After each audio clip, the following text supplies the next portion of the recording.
The words landed like a slap across my face, maybe worse than a slap, because everyone at the table heard them. You're a burden, Arthur. Let's be honest. You always have been. My son-in-law said that to me in front of my granddaughter's 7th birthday cake. In front of the neighbors my daughter had invited. In front of the little girl with frosting on her nose, who looked up at me with eyes that didn't yet understand what had just happened, but somehow knew it was wrong. I picked up the cake knife. I smiled. I said, "Who wants the corner piece?" "Emma, you get the first slice, sweetheart." And I kept cutting. That was the moment I decided everything. Not when he first moved into my house. Not when he started signing documents with my address as his business correspondence. Not even when I realized money was disappearing from the joint account my daughter had set up to help cover household expenses. It was that moment, my granddaughter's birthday, frosting on her nose, his voice carrying across the table like he owned the air in the room, that I understood what I had to do. But I'm getting ahead of myself. Let me tell you how it started. My wife, Margaret, passed 6 years ago from a heart condition we didn't catch in time. 41 years we were married. 41 years of Sunday breakfasts and slow drives through the back roads of our county. And the particular way she'd squeeze my hand twice when she wanted to leave a party early. After she was gone, the house felt like a museum. Every room held something of hers. The blue curtains she'd picked out in 1997. The ceramic rooster on the kitchen counter she'd bought at a flea market and refused to get rid of no matter how many times I said it was ugly. I started talking to that rooster after she passed. Not because I'd lost my mind, but because the silence was so heavy, I needed something to push against. My daughter, Claire, was my whole world after that. She'd always been close to her mother, but grief has a way of reshaping relationships, and the two of us found each other in a new way. Those first years. She'd come over on Sundays and we'd cook together. Nothing fancy, just the kinds of meals Margaret used to make. We'd talk about her work. She managed accounts for a small logistics company downtown, and about her friends. And slowly, carefully, she started telling me about the man she'd been seeing. My son-in-law Daniel was 43 when I first met him. Younger than Claire by 4 years, which didn't bother me. What struck me first was how smooth he was. Not charming in the warm way, charming in the polished way. The kind of charming that makes you feel like you passed a test. He shook my hand too firmly. He remembered every detail I mentioned and brought it back up at the right moment, like he was filing information. He told me he was in commercial real estate consulting, which meant, as I would later understand, that he worked on commission arranging deals between people who had money and people who wanted it, and he took a percentage for making introductions. I told Claire I liked him, because she loved him, and because I wanted to be wrong about the feeling I couldn't quite name. They were married 14 months after they met. The wedding was small, outdoors, on a friend's property in the hill country. My daughter was radiant. I cried twice, once when I walked her down the aisle, and once when I saw her laughing during the first dance, her head thrown back the way she used to laugh as a little girl. My son-in-law danced well. Of course he did. Emma came along 2 years later, and with Emma came the first real conversation about the house. My daughter raised it gently, the way she'd always raised difficult things. She sat across from me at the kitchen table on a Sunday, and she said, "Dad, we're going to need more space. Daniel's been offered a significant project, a long-term consulting contract. And we were thinking, and this is just a thought, what if we moved in here with you? The house is big. Emma would have a yard. And honestly, I worry about you being alone." I want to say, I saw it then. I didn't. I saw my daughter, who I missed, and a granddaughter I adored, and the idea of Sunday mornings meaning something again. I said yes. My son-in-law moved his office into my study within a month.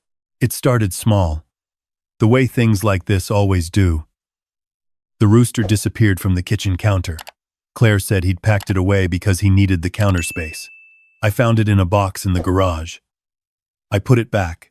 It disappeared again. I stopped asking where it went. My workshop, a converted outbuilding at the back of the property where I kept my woodworking tools.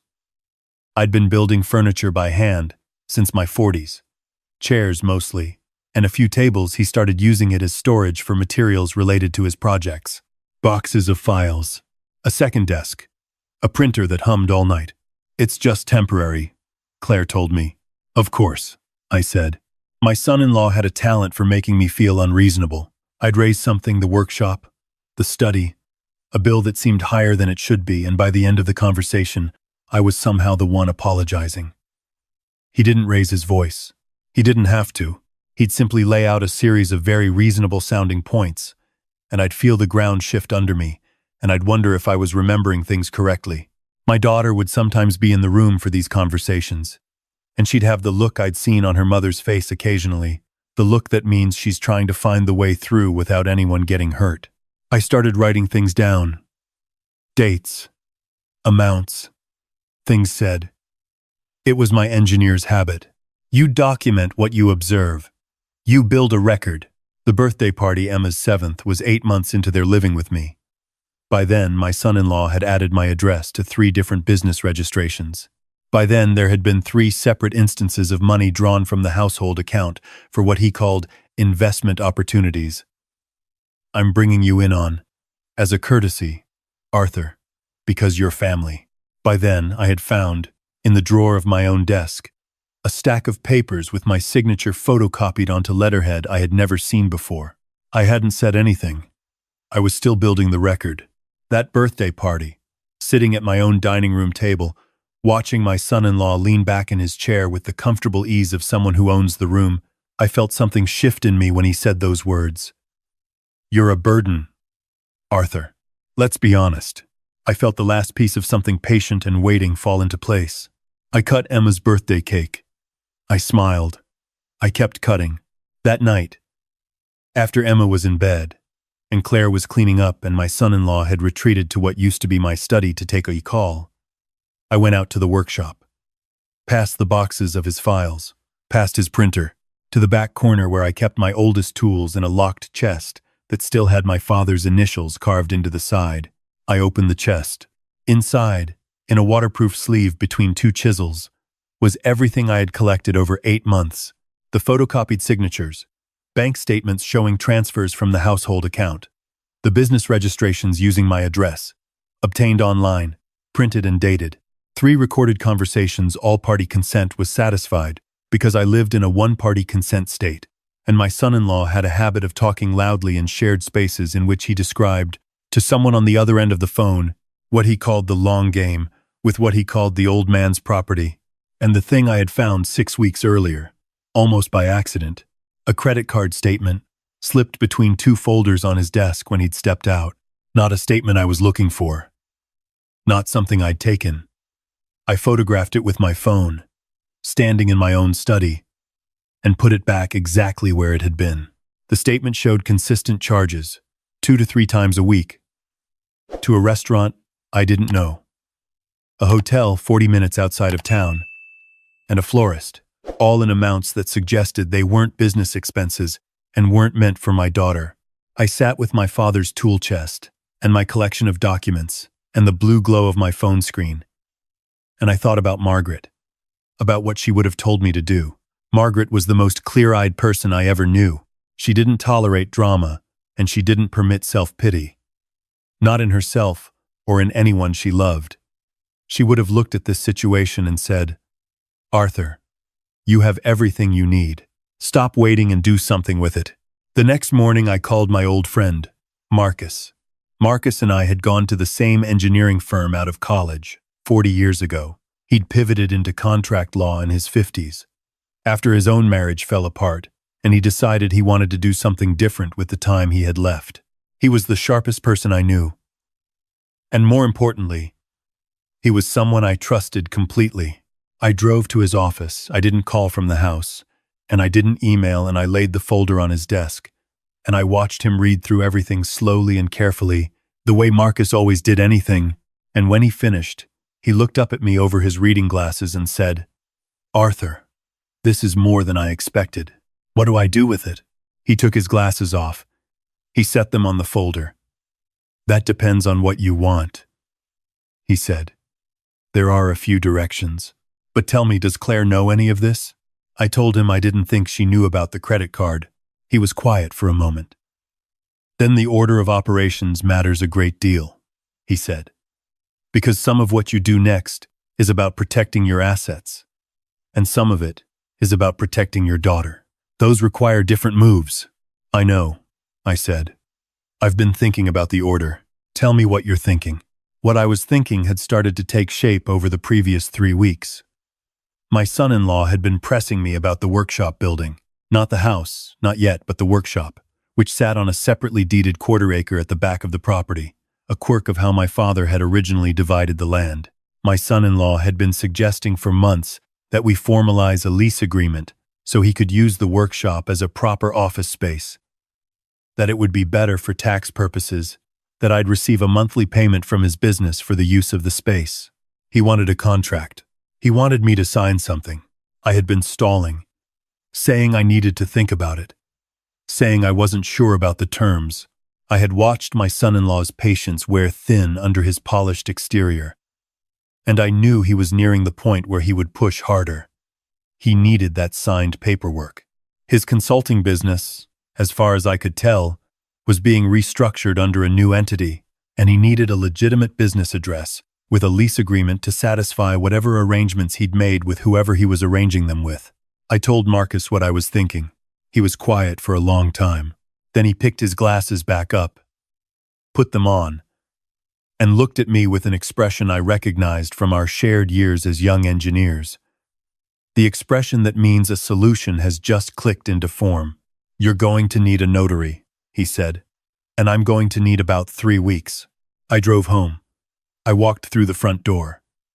My son-in-law was in the kitchen pouring coffee, and he looked up and I said, I've been thinking about your proposal. The workshop lease. I think I'm ready to move forward. He smiled. It was the smoothest smile I'd ever seen. I think that's the right call, Arthur. I'll put together the paperwork. I was actually thinking we should make it more of an occasion, I said. I'm going to have my attorney draw up the documents, so everything's properly recorded, and I thought we could do a proper signing dinner. Invite the people who need to be there. People? Your business associates. Whoever needs to be present for your end of things. He considered this for a moment. I watched the calculation happen behind his eyes. A formal signing dinner, properly witnessed, with his associates present, that would actually be better for him, more legitimate, more documented in the way he wanted things documented. That sounds good, he said. That sounds very professional, actually. I'll let you know the date once I've confirmed things with my attorney, I said. I poured myself coffee. I went to the workshop. I found the ceramic rooster in a box near the door, and I carried it back to the kitchen counter and set it down where it had always been. My son-in-law saw it there that evening and didn't say anything. Over the following weeks, I saw Marcus 3 times.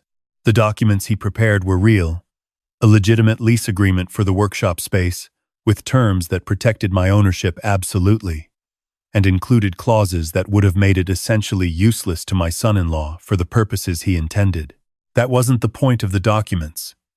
The documents were the invitation to the table. Marcus also helped me with 2 other things.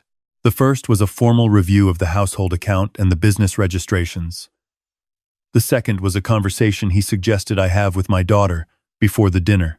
Before anything else happens at that table, Marcus told me, Claire needs to see what's on that credit card statement.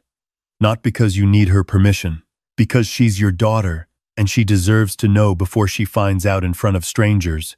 I had been afraid of that conversation more than any other part of what I was planning. I chose a Sunday morning when my son-in-law was out. Emma was in the backyard.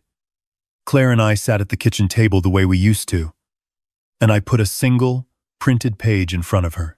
The photograph of the credit card statement, printed clearly.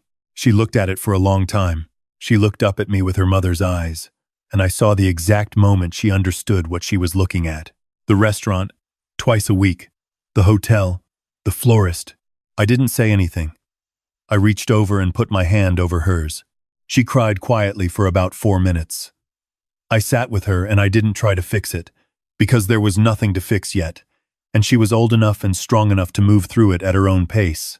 When she stopped, she wiped her face with her sleeve and looked at the paper again. "How long have you known?" she asked. 6 weeks, I said. I needed time to understand the full picture before I came to you. I showed her the rest of the folder then. The photocopied signatures, the transfers, the business registrations, the recorded conversations. She sat very still. My daughter has her mother's quality of absolute stillness when she's thinking hard. Finally, she said, "What do you need from me?" "I need to know if you're with me," I said. "That's all." She looked at me. "Dad," she said, "I'm always with you." The dinner was on a Thursday. My son-in-law had invited 2 men from his business network associates he wanted to impress with the formality of the occasion. Men who represented money he was trying to court. He'd told them an established property consulting arrangement was being formalized. He dressed it up, I imagined, into something that sounded more impressive than a lease on a converted woodshop. Marcus was there, in his capacity as my attorney of record. The financial attorney was there, a quiet woman named Patricia, introduced simply as my advisor. Claire was there, and seated at the far end of the table, arrived early and arranged deliberately, was a woman I had never met before, but whose face I recognized from a photograph Marcus had helped me obtain through proper channels. She was the general manager of the hotel 40 minutes outside of town, and she was there because Marcus had explained to her, in very precise legal terms, what had been charged to the account associated with her hotel, and what kind of formal inquiry might be forthcoming if she chose not to attend a brief informational meeting. She had agreed to come. My son-in-law walked into the dining room with his 2 associates, looked around the table, and I watched his eyes move from face to face in a fast circuit. He stopped at Marcus. He stopped at Patricia, and then he reached the end of the table, and he stopped. The hotel manager looked back at him. I have been a fairly private man for most of my life. I don't enjoy confrontation. I didn't enjoy what happened in that room over the following hour. But I want to be honest, there was a moment, maybe 30 seconds after my son-in-law understood what he was sitting down to, when I thought about Margaret's hand squeezing mine twice, and the ceramic rooster on the counter, and I felt something in my chest unclench that had been tightening for 2 years.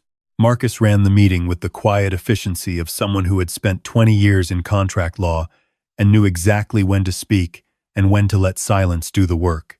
He explained, for the benefit of everyone present, the documents that had been prepared. He explained what they covered. He explained, in particular detail, the clauses related to the financial transfers from the household account and the business registrations conducted without proper consent of the property owner. His associates from the business network looked at my son-in-law with an expression I recognized. It was the expression of men who had just understood they were sitting at a table they did not want to be associated with. My son-in-law said, to Arthur, "Can we?" And then he stopped, because there was nowhere to go with that sentence. "The lease document is in front of you," Marcus said. "My client is not interested in signing it. My client is interested in a different set of agreements, which Patricia will walk you through. I don't need to detail every document that crossed the table that night. What matters is this." By the end of the evening, my son-in-law had agreed in writing. Witness to remove his business registrations from my address, to repay the transferred funds with interest, and to vacate the property within 60 days. His associates had quietly excused themselves within the first 20 minutes. The hotel manager had said what she came to say, and she said it in 4 sentences, and she left. Toward the end, when the paperwork was nearly finished, Claire slid a document across the table to my son-in-law. This one was from her attorney, not Marcus. He looked at it for a long time. Then he looked at my daughter, and for the first time since I had known him, the smoothness was entirely gone. He just looked tired. He signed. After everyone had gone, Claire put Emma to bed, and then she came back downstairs, and we sat in the kitchen together. The ceramic rooster was on the counter. The kitchen was quiet. She made tea the same kind Margaret used to make, a habit she'd carried since childhood, and she set a mug in front of me, without asking if I wanted one. "She's going to ask questions," Claire said. "Emma, When things change. She's 7, I said. I know. My daughter looked at her mug. I should have seen it earlier. You loved him, I said. That's not a failure. That's just what loving someone looks like. She was quiet for a moment. Were you scared? Of any of it? I thought about that honestly. I was scared of showing you that credit card statement, I said. That was the part I lost sleep over. Everything else, the documents, the dinner that was just engineering. You identify the problem. You design the solution. You execute the plan. She laughed a little. It was a tired laugh, but it was real. Margaret would have been proud of you, she said. I looked at the rooster on the counter. She would have said I took too long, I said. She always said I was too patient. Is there such a thing? She thought so. I smiled. She was usually right. My son-in-law was gone within the 60 days. No dramatic exit. No final confrontation. The last I saw of him was the back of a moving truck, hired at his expense per the agreement, pulling down my driveway on a gray Tuesday morning. Emma was at school. Claire was at work. I watched from the workshop door with a cup of coffee, and when the truck turned at the end of the street and disappeared, I went back inside and picked up a piece of walnut I'd been planning to turn into a chair leg. I worked for 3 hours. The smell of sawdust, the weight of the tools, the particular satisfaction of a piece of wood doing what you ask of it. Emma asked questions, as we knew she would. Claire handled them with an honesty calibrated to a 7-year-old's understanding that sometimes adults have problems that are too big for one house, that Daddy was going to be in a different place, but she would still see him, that the important thing was that the people who loved her were not going anywhere. The questions that broke my heart a little were the ones about whether she'd done something wrong. I sat with her on the back steps one afternoon, 3 weeks after my son-in-law had gone, and she asked me directly, "Grandpa, did I make Daddy leave?" I put my arm around her. I said, "Emma, look at me." She looked up. "There is nothing on this earth that you could do that would make someone who loves you leave. When adults leave, it is always because of adult problems. It is never, ever about the child. Do you understand me?" She thought about it. "But what were the adult problems?" "Complicated ones," I said. "The kind that take a long time to explain. But here's what you need to know right now. You are safe. You are loved. And this is your home for as long as you want it." She leaned into my side. We sat there for a while watching a cardinal work its way through the oak tree at the back of the yard. Margaret used to say cardinals were just birds, but she always stopped to watch them anyway. "Grandpa," Emma said. "Yeah, sweetheart. Can we make something in the workshop today?" "Absolutely," I said. "What do you want to build?" She thought. "A birdhouse," she said. "For the cardinal." So we did. I'm not going to pretend the months that followed were easy. Claire navigated a divorce with the same quiet determination she brought to everything in her life. And there were evenings when I could hear her on the phone with her attorney, her voice low and careful, and I'd find a reason to stay in the kitchen or the workshop, close enough that she knew I was there, but far enough that she had room to handle it herself. She was her mother's daughter. She didn't need rescuing. She needed company. The financial recovery took longer than I'd hoped and shorter than I'd feared. Patricia, my financial attorney, was extraordinarily good at her work. The repayment agreement was honored, I suspect, because my son-in-law was more concerned with the other legal exposure than with arguing over the household account. The business registrations were removed within 2 weeks of the dinner. My name came off documents I hadn't known it was on. Marcus came over for dinner one Sunday, the first real Sunday dinner I'd hosted since Margaret passed, and he sat at the head of the table where the guests usually sat, and ate the pot roast I'd made, and told me twice it was good, which from Marcus was the equivalent of a standing ovation. "You know what you did, right?" he said, over coffee. "What's that?" "You didn't move until you had everything," he said. "Most people, they get emotional and they move too soon, and then they're fighting uphill. You built the whole picture first." Margaret used to say patience is just preparation that hasn't finished yet, I said. Marcus laughed. She wasn't wrong about much. Emma's birdhouse is in the oak tree now. She built it herself, mostly, with me guiding her hands on the drill and telling her where to measure. It's not the most precise birdhouse ever constructed. One wall is a fraction shorter than the other, so the roof has a slight tilt, and the entrance hole is maybe a centimeter off center. But it went up in November, and by February a pair of house wrens had moved in. Not cardinals, but close enough. And every morning, Emma checks the window before school to see if she can spot them. She's going to be all right. Claire is going to be all right. I know this the way I know things. I've spent time working out carefully, not because I'm certain nothing else will go wrong, but because I've seen what the two of them are made of. There's a thing I've learned about dignity. Being 68 years old and on the other side of something I didn't ask for. Dignity is not what you feel in the moment someone calls you a burden across a birthday table. In that moment you feel whatever you feel, the heat in your face, the tightening in your chest, the strange, distant roaring in your ears. That is your whole history, reminding you what you are worth.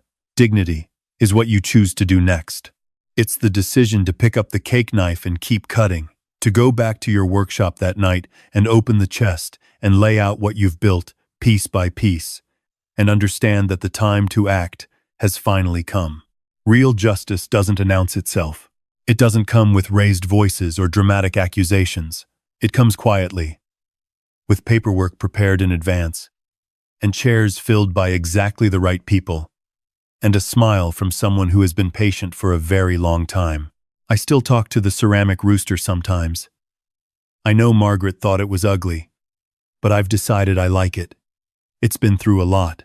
If you've been sitting at a table where someone is telling you that you're nothing, whether it's a son-in-law or a daughter-in-law or anyone else who has confused your patience for weakness, I want you to hear this from someone who has been there. Patience is not surrender. Silence is not defeat. Some things take time to build correctly, and the things worth building always do. Keep cutting the cake, and when the time comes, set the table right.